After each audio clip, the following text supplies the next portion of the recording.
Hello, I'd like to welcome everyone today back to the Cloud Zendo, whose home today is in Appamata in Austin, and whose reach, like our practice, extends throughout the world. From my little room here on the hillside in Molokai, it's wonderful to be with you. Let's sit together for a few minutes, after which please chant with me, with your voice, the verse of the robe.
I want to offer a gentle reminder as we sit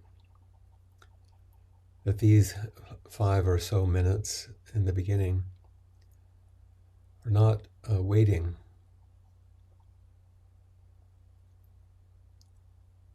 They're not waiting for some teachings to come or for the next thing to happen. It's the full and complete and wholehearted embodied expression of our practice, sitting, silent, upright, sitting in steadiness. And whatever is moving in our heart or our minds, whatever aches and pains or joys or fears we have in our body, we sit without reactivity. Even to all our reactivity, we simply sit upright in stillness and silence, not as a way to suppress or stop or squash, but to open ourselves beyond our ordinary thoughts and feelings, reactivity, the ways we manage what we call our life. And instead, be steadfast and allow life to meet us in a kind of intimacy, which is very different than our ordinary active lives. So this isn't a period of waiting. It's a necessary practice. And I deeply appreciate all of you who come and sit in the beginning, either before we ring the bell and then after we ring the bell to begin formally. Because you're offering yourselves to the shared and sometimes invisible intimacy of this entire group. Just like one might do if in another tradition you offered your prayers for someone. It's very similar. They may not know it, they may not see you, but your wholehearted presence and offering is a gift. So our zazen is not waiting for something to happen. It's resting in the center of everything happening.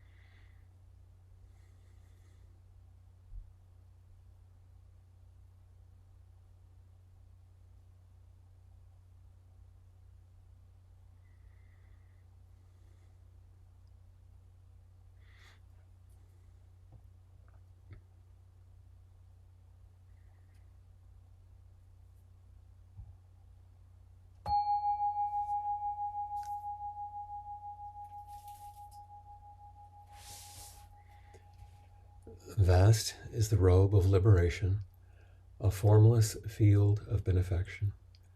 Wearing the universal teaching, I realize the one true nature, thus harmonizing all being. Vast is the robe of liberation, a formless field of benefaction. Wearing the universal teaching, I realize the one true nature, thus harmonizing all being. Vast is the robe of liberation, a formless field of benefaction. Wearing the universal teaching, I realize the one true nature, thus harmonizing all being.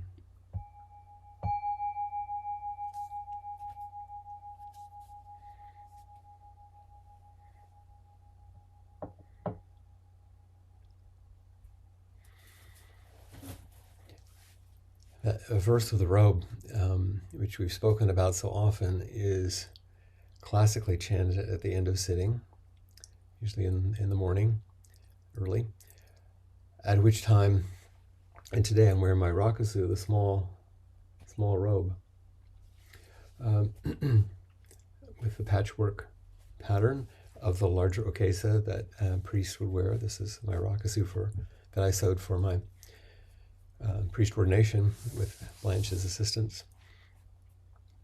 And we chant, vast is this robe in which we're held, which is this field of benefaction. And I want to speak about that just a little bit more in a very, very personal way. And talk about a word that we use in Zen quite a bit, which is intimacy. When I was sewing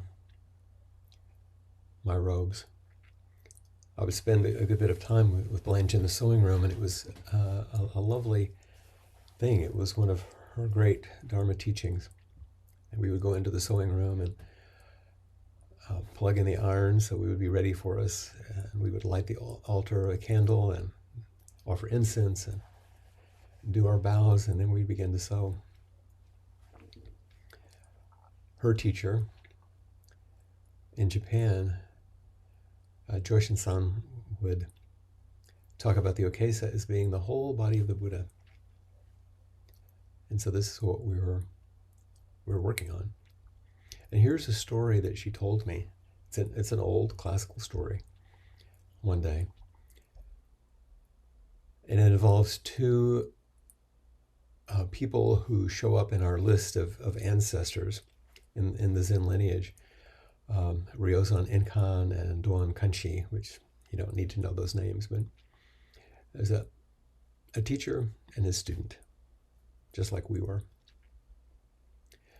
And the student was the personal attendant of the senior teacher. And as such, he carried his robes for him. When you go into the zendo or the Buddha hall before you do the service, the robes are folded in such a way and in a beautiful envelope. And so this student would carry his master's robes. And there was a moment when the older teacher needed to put on the robe. It was time to do that. So the student handed the robe to the teacher. And the teacher said to his disciple, as he was doing this, "What is the business under this patched robe?" He's asking him, what is this form? Why put on this thing? Who are we actually? What are we doing? What is the business under this patched robe? The student, as you might expect, didn't have any answer. He was sort of stopped. And the teacher said, to wear this robe and not understand the great matter is the greatest suffering. Why don't you ask me? To wear this and not understand what you're up to. So why don't you ask me? So the student asked the teacher, what is this business under the patched robe? And the teacher said, intimacy. Intimacy. And it was at that moment that, in many of these stories, that the student came to his first realization, or kind of broke through the barriers of his more constrained consciousness and began to wake up a bit. And so he bowed to his teacher in gratitude, tears flowing from his eyes. And the teacher asked, what is it that you've understood? Something has hit you. Can you express it to me? And the student just repeated the question first, what is the matter under this robe? And gave his answer, intimacy, intimacy. And the teacher responded with a final comment saying, intimacy and even greater intimacy.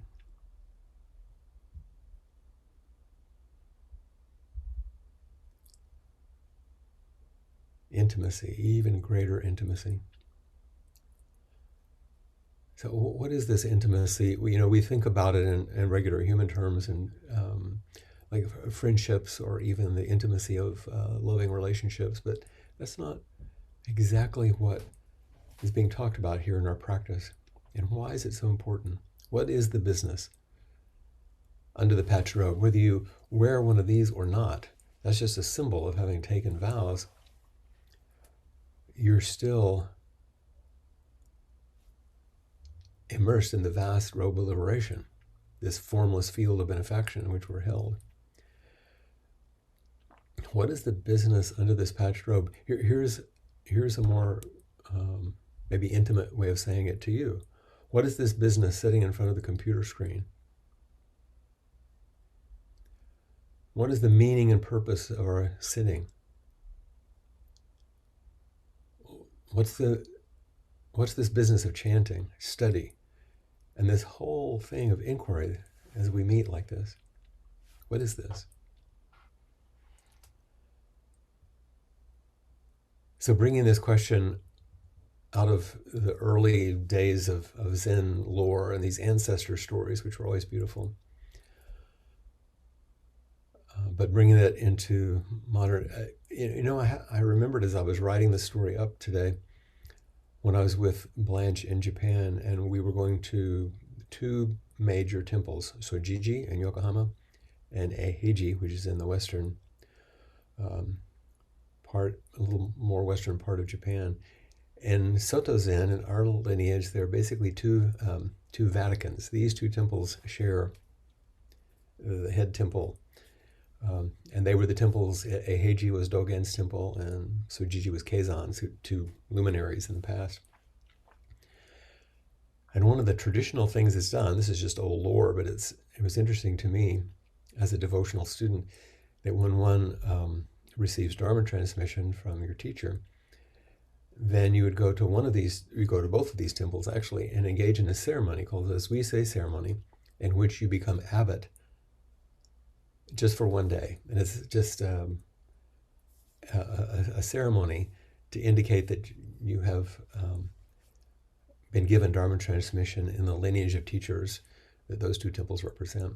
And I was privileged to go with Blanche to those ceremonies in those two temples in Japan and watched her put on the robe that only, as we say, that senior person would wear. And it isn't black or these dark colors. It's brilliant reddish orange, that color that you see in Japanese art at times. And it's so that everyone would see that this is the person that day who's wearing this robe. What's this business, though?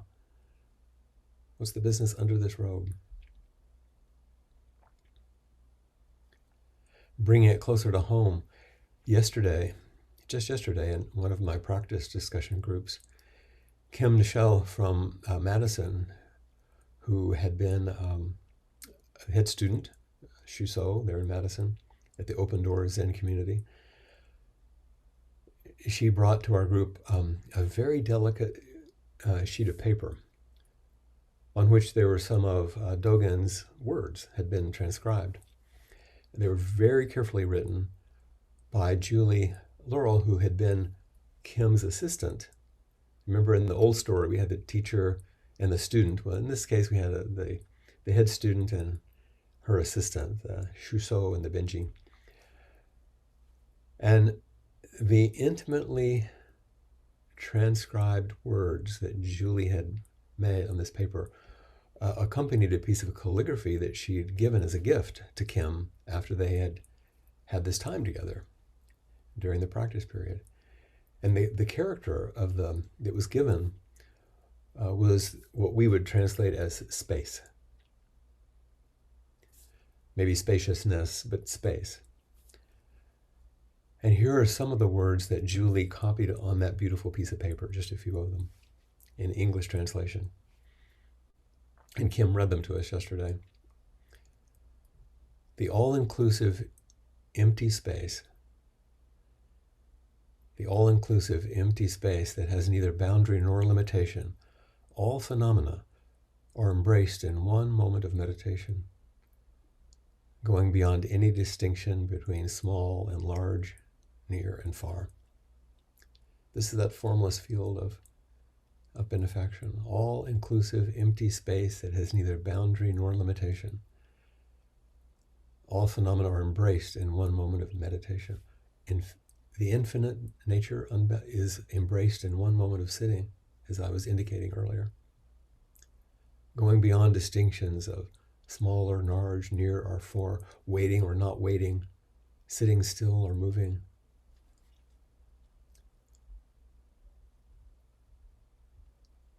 And there was something so intimate and precious about the handwriting that Kim kept emphasizing the delicate nature of the paper on which it was written and the very personal script, much more than the content, which I just read, which was important and inspiring. But really it was the gift of the paper that you could hold in your hands, the script that you could see, the intimacy of the person had offered her. This is the kind of intimacy that we're talking about.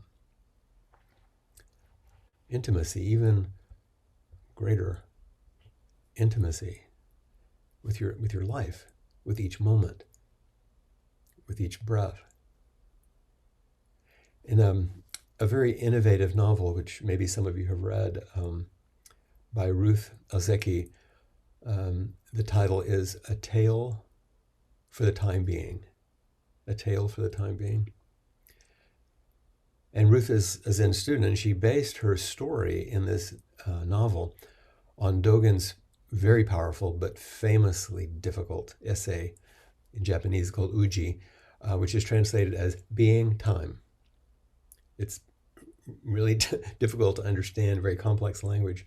But in this novel, Ruth tells a story. And early on in the story, we don't need to go into the novel so much, I was really caught by a statement that one of the characters said. And here's the quotation from the character in the novel.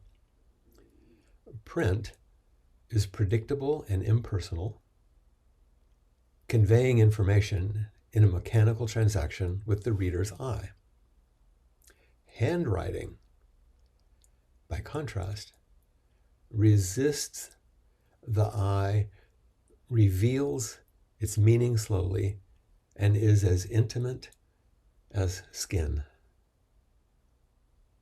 Handwriting, by contrast, resists the eye, reveals its meaning slowly, and is as intimate as skin, as intimate as skin.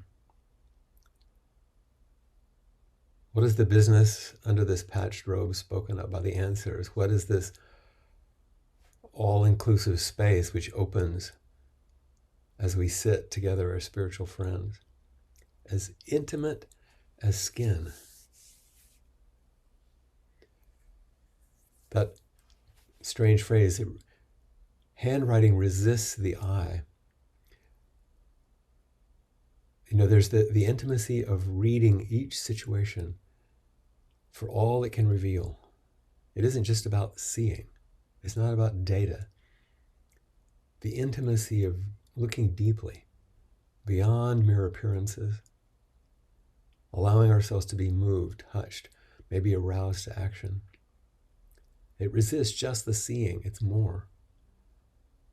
And then the second phrase, it resists the eye, reveals its meaning slowly. You may have an immediate glimpse of something, just like the student did with his teacher when he said intimacy. But being intimate with that meaning takes time. And that's why we sit again and again and come back and study and practice again and again.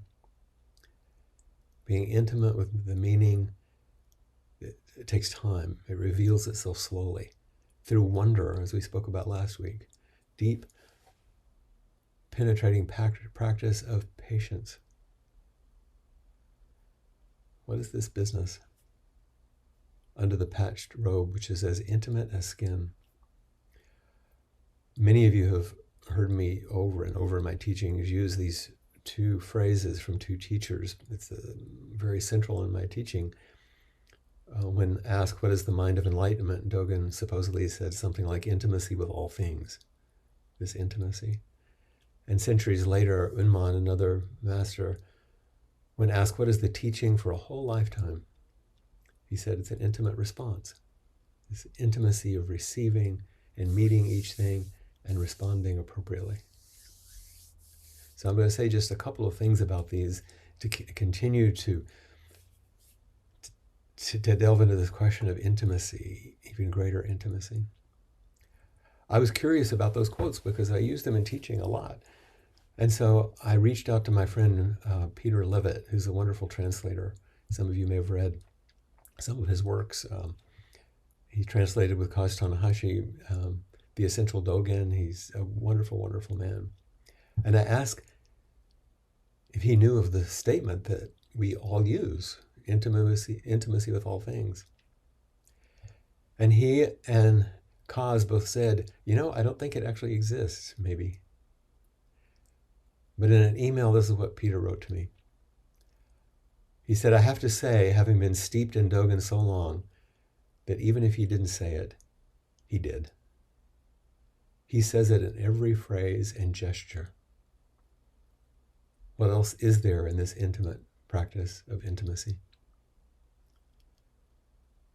He says it in every phrase and gesture. And this is our task. And Peter quoted several things from Dogen's translation that he's done. Intimacy renews intimacy. Intimacy embraces intimacy. Intimacy surrounds you. Make an intimate study in your practice. On and on. And then Peter says in his email, give me a break. All things are intimate with all things. You see what I mean, Flint? Even if he didn't say it, he did. In every phrase and every gesture. Is this true in your practice? Is it as intimate as skin? Your practice is intimate as skin. What else is there in this intimate practice of intimacy? Peter asked. There is no other way. Dogen says intimacy renews intimacy. This nourishing connection is life-giving. Intimacy embraces intimacy. A holding without two. Only a Buddha and a Buddha.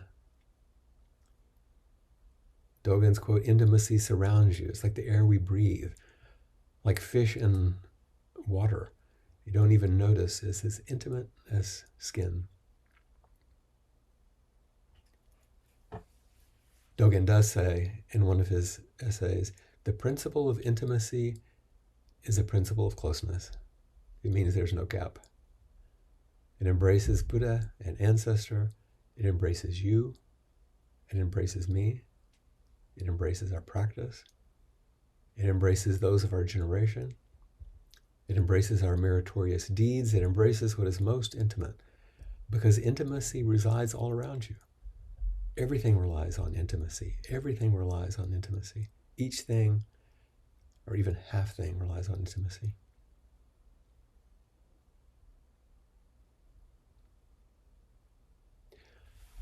And finally, Unman, the other quote. What is the teachings of a whole lifetime? An appropriate statement or an appropriate response.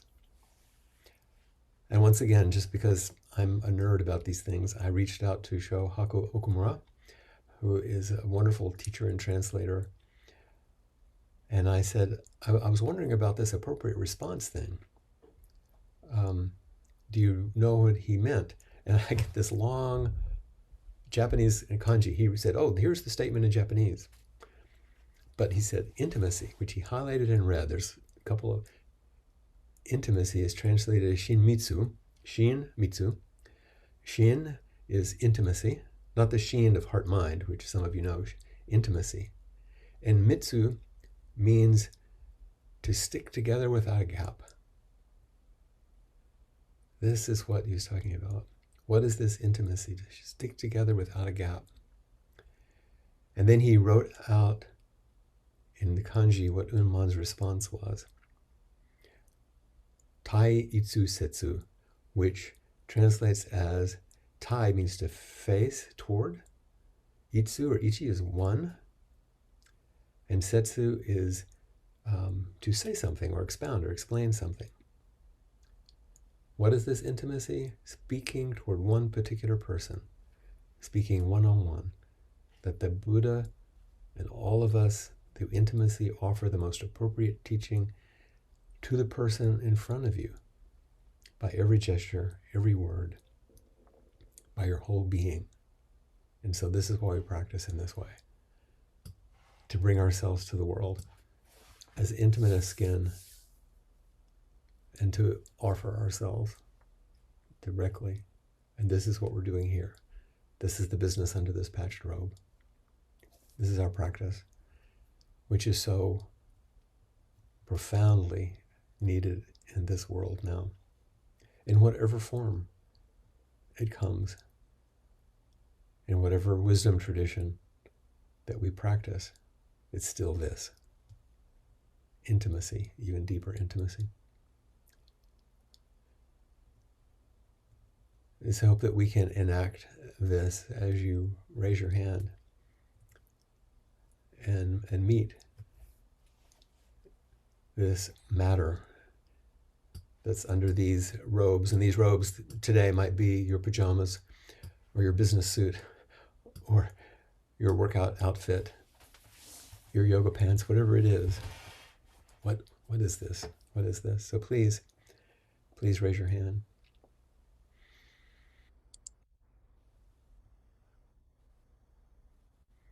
Hello. Happy.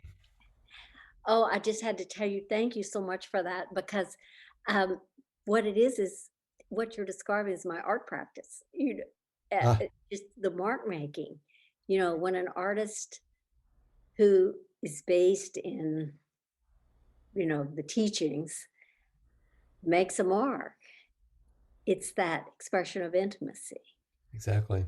And so the way you described it was so beautiful. And, the way I could hear it because of my practice. Mm-hmm. And I just had to share that. So, because, what draws us to that, if you're in a museum and you see a big Cy Twombly painting, with the gestures and any kind of really gestural painting or any meaningful work that would appeal to you, whatever medium. Um, it's that intimacy that draws you, but Well, that and that resists the eye, and you feel it as a physical yeah. thing. You feel it physically. Mhm. Absolutely. And when you're doing it, there's a mark that's made Oh, by your own gesture, you know. when you're doing it, it's transcendent Hmm. because you're in that other space. Hmm. Well, thank you. That's a beautiful reminder and expression of.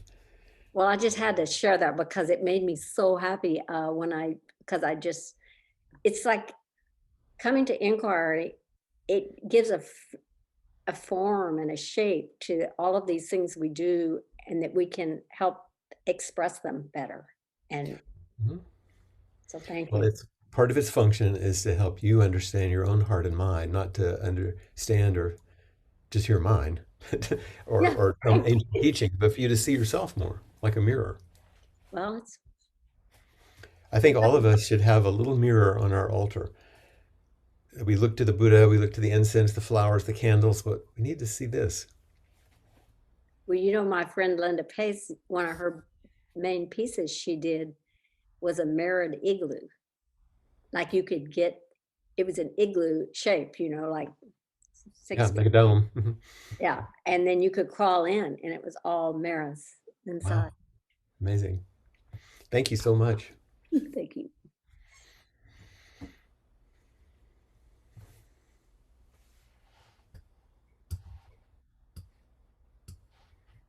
Hi, Flint. Hi, Susan. I wanted to thank you for that quote about handwriting, because in the past few weeks, I've been reading through a packet of 100 letters written to me by my mother that I Mm. discovered as I was throwing things out. And I'm amazed I didn't throw those out, but they're from 35, 40 years ago. And I was so moved with an intimacy that I never felt with her or dared to feel with her, or she Mm. maybe dared feel with me when she was alive. Hmm. But the descriptions of her diurnal doings that she put down in these letters that were not profound, they were not Right. Like anything. I said, it's not the content, it's the seeing she comes through the script. Yes. And I was so softened and opened Hmm. to her love that I never really felt before Hmm. that way. And maybe it was just the weight, the sheer weight of reading through years of these letters, but um, it it has been a miraculous experience, and I don't know what will become of Hmm. letters. Um, but for me, um, the the nearness of the writing and the mystery of the writing was wonderful. So thank you for explaining it to me. It's just reflecting something that it seems so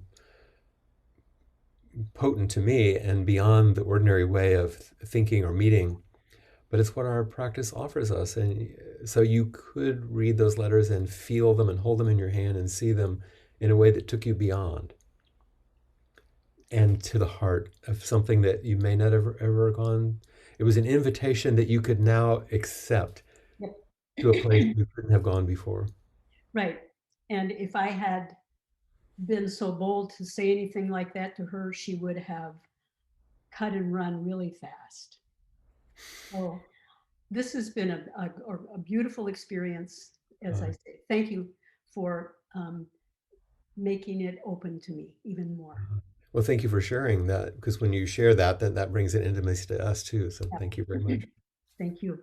Mhm. I'll say as we're doing this transition just to the next person, one of the beautiful gifts that I was given by my mother are things that she has crocheted or knitted for me, like a blanket or something. And come on forward, Lisa. I'll just keep telling my story. Hi. Hi, Can Clint. you hear me? Uh, I I can, but my volume changed. Okay, just So, want to make sure. I know you have trouble with hearing, so I wanted to make sure you could hear. not with my Bluetooth. I wear my little Bluetooth and stream through my hearing aid. Thank you for asking. Oh, so something. Oh, can you hear me? Yes, I was just going to let me finish one thing I was going to say. Oh, yeah. One of the gifts that I was given just a while back was this amazing quilt that some of my students in Madison gave us, and I just said my mom has made these beautiful Afghans for us that she's knitted, and it's sort of like a bridge between the art that Penelope talked about and the handwriting from mom that Susan just talked about. Because when I wrap up in them, it's the embrace of my mother or the embrace of my friend who gave me the quilt, and you can feel it. It's just beautiful. So anyway, I just wanted to say that. So, um, some things came up for me that I'm surprised have to do with intimacy. And it has to do with kind of what I would call numinous experiences that I've had Hmm. in my lifetime that are just mysterious Hmm. beyond words. I remember when I was younger how I felt in Buddhist temples in Taiwan, even though it had nothing, it's just something I felt.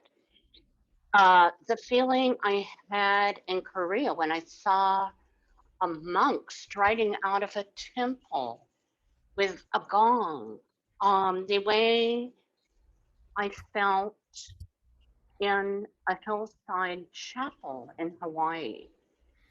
And going into Father Damien's church, the most remote one in Kalapapa, um,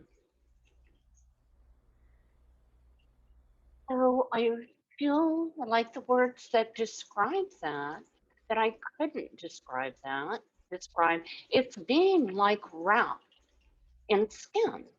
It's being like wrapped in something. And I think I long to explain it or transmit that experience, but I can't transmit it. And I don't know if others have those same experiences when they go into certain spaces, but they aren't easily talked about. Sure. I think I'm fortunate because in the role that I have with people, people tell me these things. So I have experiences as like you're talking about, which are a little difficult to describe sometimes. But when you point to them, it's like Peter Levitt in that quotation in his email saying, it was every word, every gesture, every part of his being, it was expressed.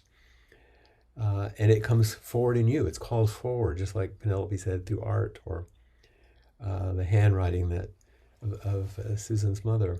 These things get called forward. I remember one time, one of them most, I was reduced to tears, and I was sitting in the lobby bar of the Four Seasons Hotel in Manhattan during a conference, and I'm sitting there having a cocktail in my suit, and down below I see a group of uh, Tibetan nuns walk in their robes somehow to check into this hotel. And I was so riveted, I had to go down and just stand next to them for no reason. I just left everything. And what is that call? What is that thing that brings Yeah, us there? But what is it? you also have, and you don't have to tell it, but you also have a profound experience. When you were so ill and your brother was there. Do you Oh, remember? yes, yes, That makes it very personal. yes, When you were actually not fully conscious, but yet your whole being turned towards his presence, recovering yes, from what could have been a fatal situation. yes. When I was in a coma, I think, and I didn't know whether I was dead or alive. I didn't know whether I was supposed to live or die. And on one side was darkness, on the other side was red. I mean, it sounds like a hallucination. Maybe it was. But later, but I turned towards the red thread of life. And later I learned my brother was sitting next to my bedside holding my hand. Unbeknown to me at the time. Yeah, that's beyond No gap. words. This is the no gap. This is the intimacy. No gap. It's the blood. Oh, We yes. actually in Zen we call it the blood vein, literally, of transmission. That red that you turn toward. So all of those experiences that I'm describing, that I still have periodically, it's like, oh, that nails it. No doubt. No gap. It's a total feeling of one, I'm there. There is That's no why we go gap. like this. Mm, No gap. mm, Skin to skin. mm. Thank you, Lisa. Wow. Thank you, Flint. Hmm. Hi, Flint. Hello, John. This is almost all new to me. This kind of intimacy you're talking about. When I think of intimacy, I think of intimacy between two persons, between a parent and child, between a husband and wife, some other partners, uh, and so I want to ask you to see how it relates to that, and uh, in particular that the feeling isn't necessarily reciprocal. One of the saddest things my ex-wife ever said to me was, "I'm giving you love and you're giving me anger." Hmm. So anyway, anything that you could do to expand on how this intimacy applies between two humans would be helpful to me. Yeah, it doesn't have to do with feelings, so it's beyond reciprocity. When it moves between two humans, of course, then it shows up as the fleshy, embodied, warm, loving kind of intimacy that we think about, whether it's closeness, kindness, compassion, even erotic energy. Sure, that's beautiful. The kind of intimacy we're talking about is the ability to, and the capacity and willingness to meet whatever's there fully, including the sting of a disappointment, the sadness of a loss, everything, to meet everything. Everything is nothing but the fullness of life and intimacy moving. It's not just goodness, because it's beyond good, bad, right, wrong, pleasant, unpleasant. It's just meeting life as it is. Just meeting life as it is. Now, like you said, sometimes it shows up between people, with a friend, with a child. And that's lovely, but it's way beyond just human relational intimacy. But to be able to practice the kind of intimacy I'm talking about allows us much more capacity when we do meet it in relationships, because we're less self centered and we have not such a constrained idea of what intimacy might be. Okay, I appreciate that. That's helpful. John, you're raising your hand and Hmm. coming forward with a question is an Hmm. expression of intimacy. Something in you gets called up, even if it's an intellectual curiosity, it's more than that. And then we meet and we talk, and I can see that it lands somehow. Then you take it with you. All that is intimacy. So thank you Yeah. for your question. You're welcome.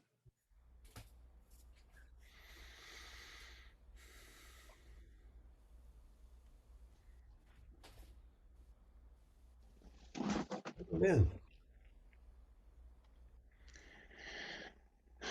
ah, you come to us in the evening in the north of England, huh? Yeah, yeah, yeah. I just wanted to be here. A moment of intimacy. Yeah. Mm. Mm.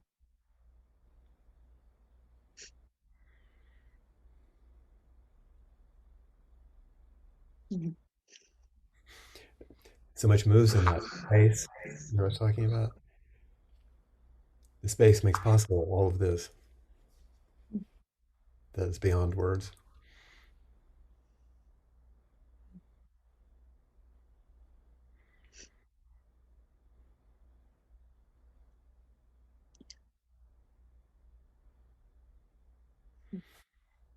What's moving here? I'm just so deeply grateful, I think. Um, and uh,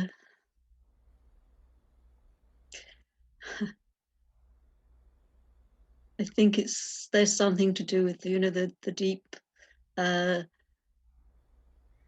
sense of how long it is since we sat next to each other or in the same space, and I'm very aware, uh, as uh, as you are, of our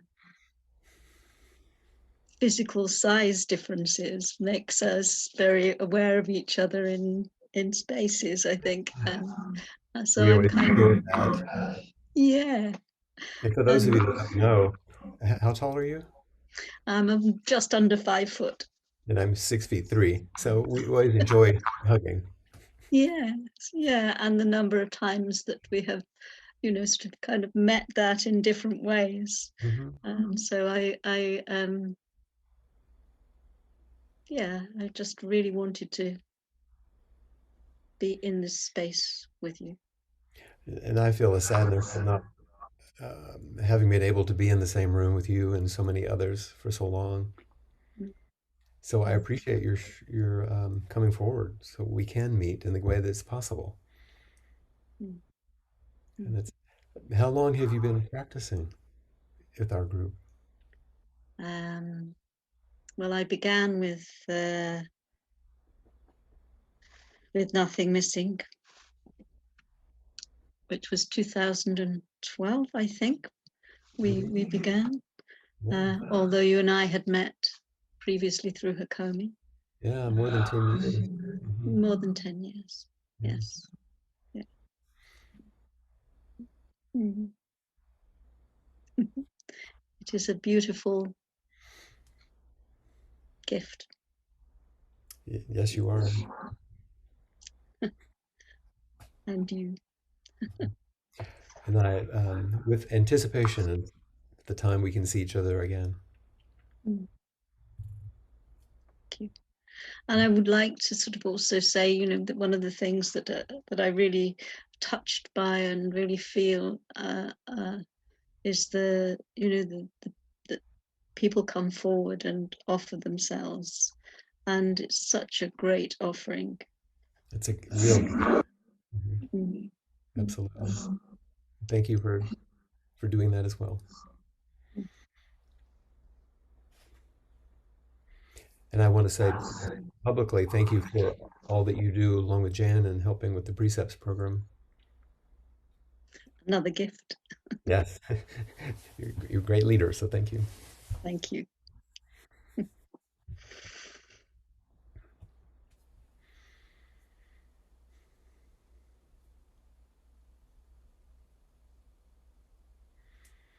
Yeah, sometimes I invite Lynn to stand up on a chair so we can hug, but my favorite is to just go down on my knees, and then we're about the same height. Hi, Sarah. Hi. I guess one way I related to what you were saying um, is in that intimacy sometimes feels like being in water. It's like my mind and everything around is water, and things are floating in it. And I kept, and I did relate to, I'm sorry, I don't know the names, but Is someone some speaking? marvelous things come Mhm. up, but also other things. And Yes. one that's coming to mind is something yesterday sitting.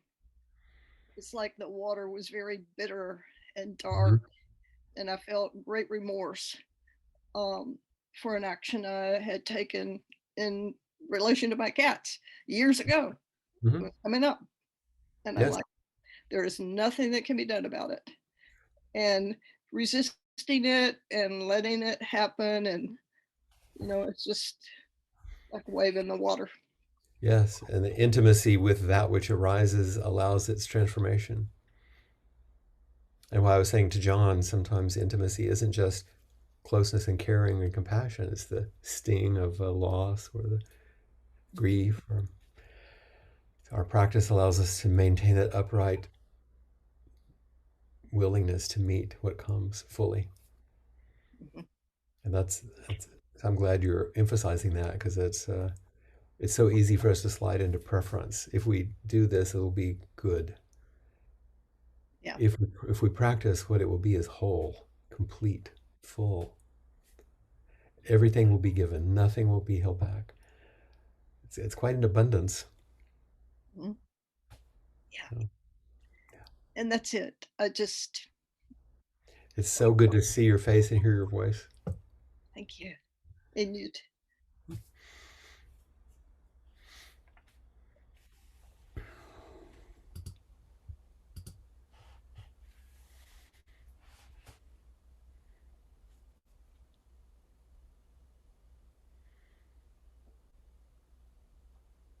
Darcy, you're muted. Make sure we can hear you. Got it. There we go. Got it. So, what was coming up for me, Lynn, I think, it was very touching, her just sitting and being. So what was coming up for me is a question about intimacy and transparency and vulnerability. So I was sitting with the Sangha after Zazen the other morning, and I felt I'm working with opening, and part of it is something that I haven't really been choosing, but it's just been a rawness that's been with me because of everything. And I was sitting there and feeling everyone, but unable to speak, And sometimes I'm not able to speak because I hold back, and I have difficulty allowing myself to be vulnerable. And sometimes I'm so vulnerable I can't speak. And so one thing that you do, it was coming up for me. Does transparency help intimacy? And what is the relationship there? Yeah. I'm not sure that they're lined up exactly. I'm getting a little echo. I'm not sure why, but anyway. One thing that you do reliably is you keep showing up. Whether you speak up or not, you show up. And it's through your presence and through your joy or your sorrow, through your silence or your speaking, your presence is what demonstrates your commitment to practice and the commitment to the intimacy that's being shared. Sometimes we open to a kind of a transparency because it's required or we can't help it. Other times we might be a little bit more opaque, but we can be intimate with the hiding and the opaqueness. We can be intimate with the transparency. It doesn't go one way. It's not one form. But being intimate with everything, even the hiding, even the fear, even the muteness, be intimate with muteness, but show up wholeheartedly. And if you can't show up wholeheartedly, if you're only like half-hearted, then be 100% wholeheartedly half-hearted. Be intimate with that.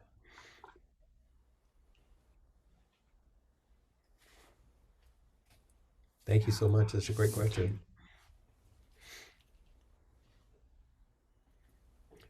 You might have time for just one more.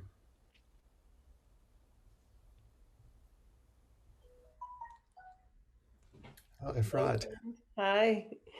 Wow, that was a surprise. I was already had you given made it. up. You made it. I know, I know. Right here at the end, the threshold. So it goes, yes.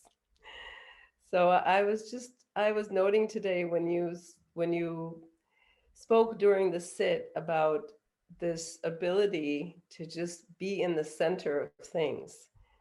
And then you spoke about intimacy, and I really could sense in my body how that being in the center of things, in the stopping, is what builds the intimacy.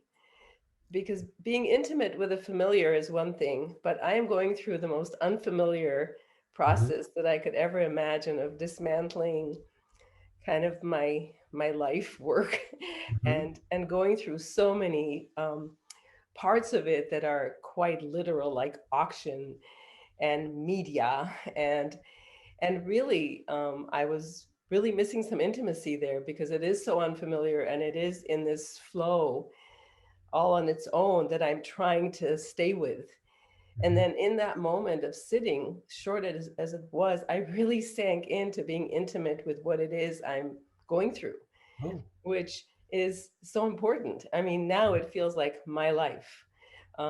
And not in the possessive or the self centered dream, but it is the life I'm actually living and I'm available for it rather than just performing my functions to the best of my ability. And it is so important because it is such an important process. I shouldn't miss it.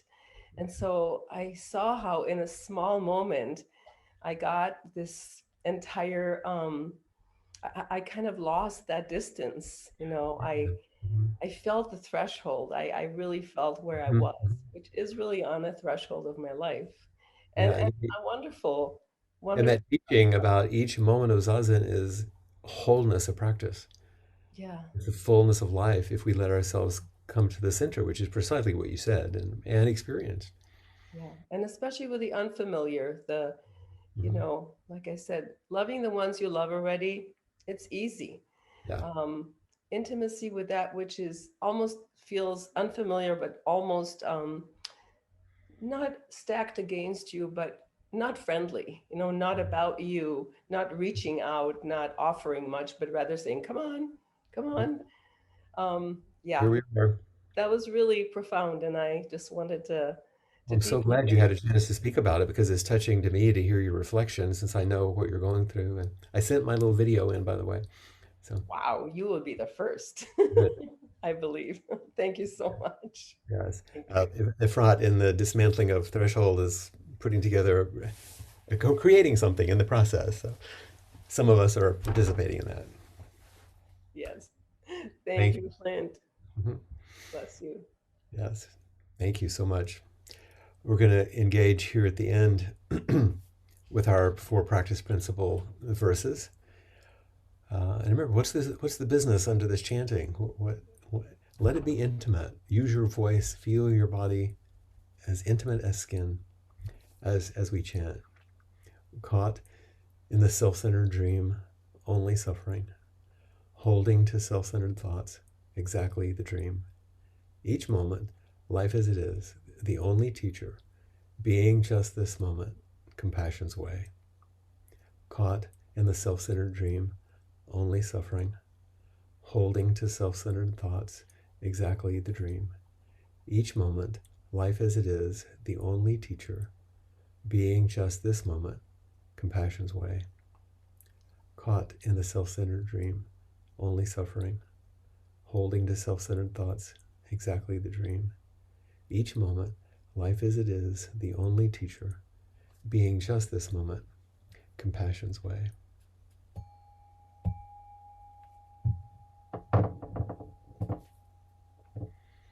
Thank you so much for being with us today so we could express and receive the intimacy of our practice. And I think Kim will join us now as we transition to um, the porch time with your friends.